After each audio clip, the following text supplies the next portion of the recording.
In this video, I'll show you how to use DeMoivre's theorem to evaluate complex numbers in polar form with powers. We'll start with the easier of the two questions. Question 1 reads, evaluate 2 at an angle of 10, all power to 5. To do this question effectively, you'll need to follow the following formula, which tells us that if you have a power that's an integer, and in our case that's 5, you distribute this power to the radius, and you take this power and you multiply it to the angle. So 2 to the power of 5 is 32, and 10 times 5 is equal to 50. That's the final answer for question 1. Now moving on to the more difficult question, we are asked to find the cube root of the complex number 256 plus j times 192. And to do this question successfully, you'll need to follow this formula. So I'm going to rewrite my question so that I have a fractional exponent as opposed to a radical. 256 plus j192 to the power of a third. Notice that in this example, the number is not in polar form. So we have to convert this to polar form before we can even start using this formula. This number will be considered our real number, our a, and this will be considered our imaginary number. And in that case, we'll call it b. Using these two formulas, I need to find my radius and my theta. That's not hard to do. Radius is equal to 256 squared plus 192 squared. Using our calculator, the square root of 256 squared plus 192 squared gives us 320. 320 radius.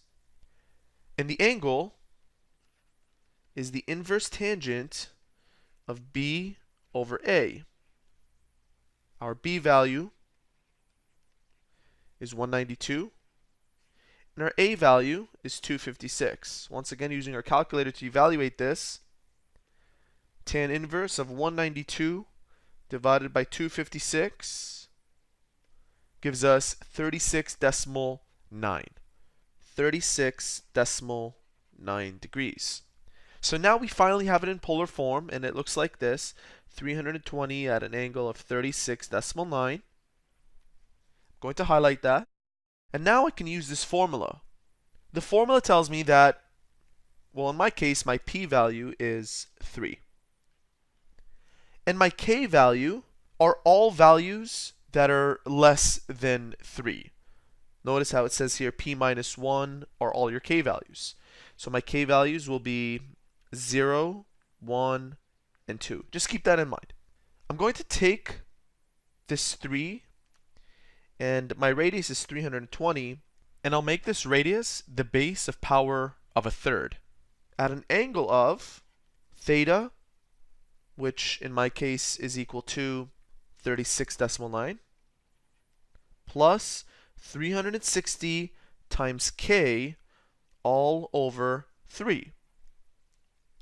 The next thing I'll do is distribute this 3 to this term and to this term, and also evaluate what 320 to the power of a third is equal to, which is equal to 6.84. 6.84. And like I said, I'm going to distribute this to both of these terms. So 36.9 divided by 3 gives me 12.3. And 360 divided by 3 is 120k. Now I have to find out what my theta is. And the way I do that is I have to evaluate this part of the expression when k is equal to 0, when k is equal to 1, and when k is equal to 2. Let's start out when k is equal to 0. If we set this equal to 0, we end up with 6.84 at an angle of 12.3 degrees. When k is equal to 1, we end up with, and this is a semicolon, 6.84 at an angle of 12.3 plus 120, which is equal to 132.3 degrees. Another semicolon. And when k is equal to 2, we have the same radius at an angle of 12.3 plus 120 times 2, let's use our calculator for this, plus 120 times 2 gives us 252.3. 252.3 degrees. These are our 3 solutions. And there you have it. 2 examples on how to use DeMoivre's theorem to evaluate complex numbers in polar form with powers.